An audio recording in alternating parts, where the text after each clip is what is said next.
तो dear student, कैसे हैं आप सब? अच्छे हैं? मसली आपकी स्टडी। अभी हम लोग क्लास 10th का मैथ बना रहे हैं। तो हम लोगों ने जो है अभी तक क्वेश्चन नंबर प्रश्नावली 1.2 का क्वेश्चन नंबर 1, 2 और 3 सॉल्व कर चुके हैं। क्लास 10th का मैथ एनसीईआरटी बना रहे हैं। तो आज हम लोग 4, 5, 6 और 7 चार क्वेश्चन हल करेंगे और हमारा ये चैप्टर हो जाएगा क्लियर। तो चलिए कॉपी पेन लेकर के रेडी हो जाइए। चैनल पे हमारे पहली बार आए हैं तो इसे सब्सक्राइब कर लीजिए, बेल आइकन को हिट कर लीजिए और इस क्लास को अपने सारे ग्रुप में शेयर भी कर दीजिए ताकि आपके दोस्त लोग भी हमसे जुड़ सकें। तो चलिए आज के क्लास की हम शुरुआत करते हैं। तो चलिए क्वेश्चन नंबर 4 को सॉल्व करते हैं। क्वेश्चन नंबर 4 हमारा क्या कह रहा है? HCF 306 और 6 से 57 बराबर 9 दिया हुआ है, यानी कि दो संख्या है 306 और 6 से 57। इसका HCF 9 दिया हुआ है, ठीक। और आपको ज्ञात क्या करना है? LCM। 306 और 6 से 57 का क्या ज्ञात करना है? LCM निकालना है।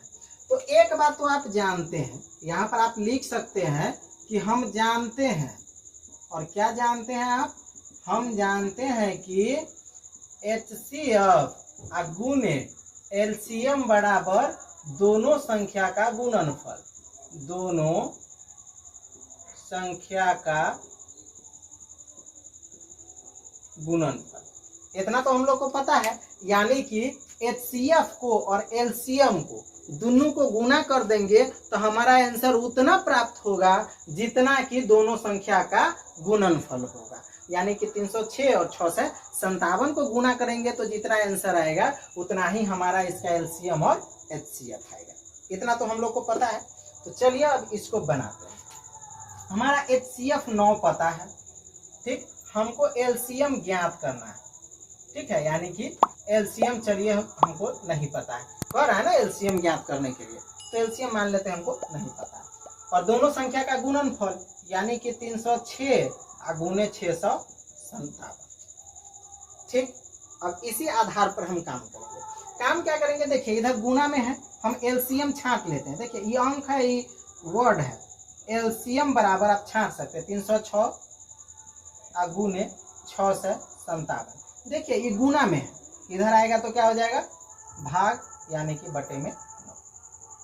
ये इधर गुना में इधर आया तो भाग में हो गया। अब इसको काट दीजिए। 9 से 9 सते 63, 64 65, 9 27, यानी कि 306 गुने 73 आपका LCM हो गया। इसको गुना कर दीजिए, है ना। चलिए गुना करके भी साइड में हम लोग देख लेते हैं। यानी कि 306 का और 306 को 73 से गुना करके देख लीजिए। 36 18 के हाथ हासिल 1, 3 0 0 1, 3 3 9, ठीक। 7 6 42 के 2 हासिल 4, 7 0 0 4, 7 21, 8 2 1 3, 9 4 13 के 3 हासिल 1 1 1 2, 22 338। कितना हो गया आपका? 22 338, ठीक। यानी कि यही हमारा LCM होगा। LCM ज्ञात हो गया आपको। चलिए नोट भी कर लीजिए इसको फटाफट। चलिए अब हम लोग 5वां नंबर क्वेश्चन को सॉल्व करते हैं। देखिए 5वां नंबर क्वेश्चन हमारा क्या कहता है, चलिए इसको एक बार पढ़ते हैं। कह रहा है जांच कीजिए कि क्या किसी प्राकृत संख्या n के लिए संख्या 6n अंक 0 पर समाप्त हो सकती है। आपको चेक करना है कि कोई संख्या जो है n प्राकृत संख्या है तो वह क्या 6n से प्रारंभ होगी, तो वह 0 पर अंत होगा या नहीं होगा, ये आपको पता करना है। तो चलिए अगर कोई संख्या 6n है जहां n प्राकृत संख्या है, जहां n प्राकृत संख्या हो, ठीक है। जहां 6n हो और जहां पर n अगर एक प्राकृत संख्या हो, ठीक है, n प्राकृत संख्या हो तो संभव है कि इसका अभाज्य गुणनखंड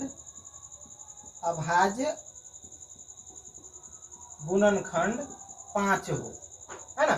अगर 6n से अगर शुरू होगा ना, अगर n प्राकृत संख्या होगा तो संभव है कि जो है 5 उसका अभाज्य गुणनखंड हो सकता है। लेकिन यह भी संभव नहीं है, यह संभव नहीं है कि 6n का अभाज्य गुणनखंड 2 या 3 हो।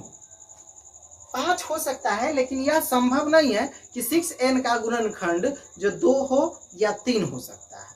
तो जब 2 या 3 नहीं होगा तो यहाँ पर n एप्सिलॉन n होगा, यानी कि यह जो है अभाज्य संख्या हो भी सकता है और नहीं भी हो सकता है। नेचुरल नंबर या प्राकृतिक संख्या में हो भी सकता है या नहीं भी हो सकता है। बस आपको इतना लिख देना है, आपका क्वेश्चन प्रूफ हो जाएगा। ठीक, अब चलिए क्वेश्चन नंबर 6 को सॉल्व करते हैं। देखिए अब जो है ये क्वेश्चन हमारा क्या कर रहा है कि व्याख्या कीजिए कि 7 गुणे 11 गुणे 13 प्लस 13 और ये 7 6 5 4 3 गुणे 1 प्लस 5 है ना, भाज्य संख्या क्यों है। यानी कि यह भाज्य संख्या है, ये भी एक भाज्य संख्या है और ये भी एक भाज्य संख्या है। यह आपको बताना है कि यह भाज्य संख्या कैसे है। बहुत इजी है, कोई दिक्कत नहीं है। 7 गुणे 11 गुणे 13 प्लस 13, ठीक।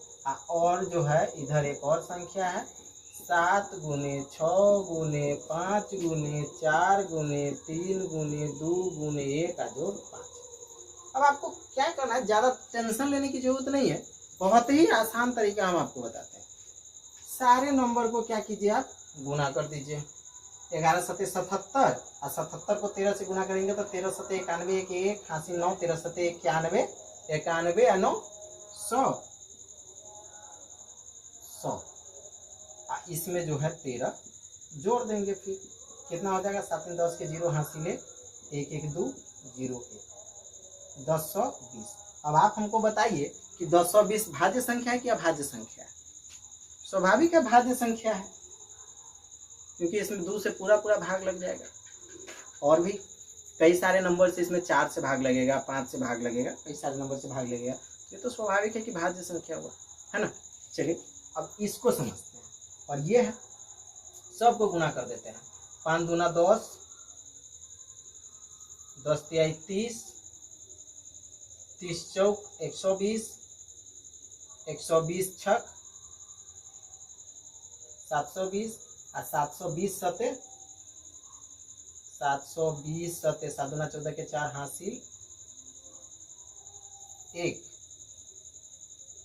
720 सते गुना करके देख लेते हैं। 7 0 0 7 दूना 14 के 4 हासिल 7 7 49 1 50। ये हो गया 5040 है। इसमें जोड़ देना है 5, कितना हो गया 5045। अब देखिए इसको भी देखिए, यह भी एक भाज्य संख्या हुआ, क्योंकि इसमें आप 5 से भाग लगा सकते हैं और भी कई सारे नंबर से इसमें भाग लगेगा, क्योंकि यह भाज्य संख्या है। इसमें 5045 हुआ, तो यह भी एक भाज्य संख्या है। तो बस यही चेक करना था कि यह भाज्य संख्या है या नहीं। हो गया, समझ में आया आपको। अब चलिए 6वां नंबर हो गया। अब 7वां हमारा लास्ट नंबर क्वेश्चन, इसको सॉल्व करते हैं। तो चलिए 7वां नंबर क्वेश्चन को देखते हैं। क्या कहता है, किसी खेल के मैदान के चारों ओर एक वृत्ताकार पथ है। देखिए डायग्राम बना के हम आपको समझाने की कोशिश करेंगे। यह एक मैदान है, इस मैदान के चारों ओर एक वृत्ताकार पथ है, यानी कि इस मैदान के चारों ओर एक गोल घेरा है, वृत्ताकार रास्ता बना हुआ है। इस मैदान के एक चक्कर लगाने में सोनिया को 18 मिनट लगता है। अब इस मैदान का जो है ना, एक चक्कर लगाने में सोनिया को कितना देर लगता है, 18 मिनट, ठीक ना। और इसी मैदान के एक चक्कर लगाने में रवि को लगता है टोटल 12 मिनट, ठीक ना। रवि को लगता है 12 मिनट, बस यही करना।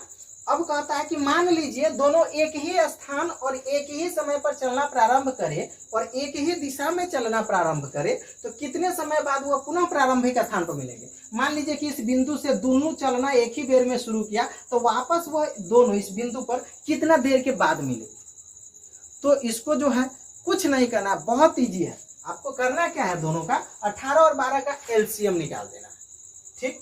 चलिए 18 का और 12 का एलसीएम जैसे आप नॉर्मल निकालते हैं वैसे भी निकाल सकते हैं। हमारे कहने का मतलब यह है कि 18 12 ऐसे भी लिख करके आप एलसीएम निकाल सकते हैं, आंसर आपका उतना ही आएगा। लेकिन हम इस तरीका से क्यों कर रहे हैं, क्योंकि इस सवाल में हम सारे क्वेश्चन को अभाज्य गुणनखंड विधि से सॉल्व किए हैं, तो इसके लिए इसको भी अभाज्य गुणनखंड विधि से कर रहे हैं, ठीक ना। तो चलिए ठीक है, 2 9 18, 3 3 9, 3 1 3, यानी कि 18 का कितना हो गया 2 गुने 2 गुने 3। अब 12 का देख लीजिए, 2 6 12, 2 3 6, 3 1 3, यानी कि इसका हो गया 12 का 2 गुने 2 गुने 3, ठीक। अब एलसीएम देखिए, ये है 2 का पावर, इधर है कितना 2 6 12, 2 3 6, 3 1 3, सॉरी इधर गलती हो गया, ये यहाँ पर 2 3 है तो 3 का स्क्वायर अगुने इधर 2 को 2 है तो 2 का स्क्वायर, यही इसका एलसीएम होगा, ठीक ना। अब गुना कर दीजिए, 3 3 9 और 2 2 4, तो 9 चौक 36, एलसीएम हो गया 36, यानी कि दोनों 36 मिनट के बाद वापस उस स्थान पर मिलेंगे, ठीक ना। देखिए एक तरीका हम यहाँ भी बताएं, इसको भी करके देख लीजिए, आपका कंफ्यूजन दूर हो जाएगा। 2 9 18, 2 6 12, 3 3 9, 3 2 6, हो गया ना। अब 2 3 3, 2 गुने 3 गुने 3 गुने 2, 3 2 6, 6 3 18, 18 2 36, 36 मिनट, ठीक है। यानी कि दोनों वापस 36 मिनट के बाद उस स्थान पर पुनः मिलेंगे। अब हमारा हो गया ये चैप्टर खत्म, कल मिलेंगे फिर कुछ नया चैप्टर लेकर के आप सबके लिए, तब तक के लिए bye, best of luck and thanks for the watching.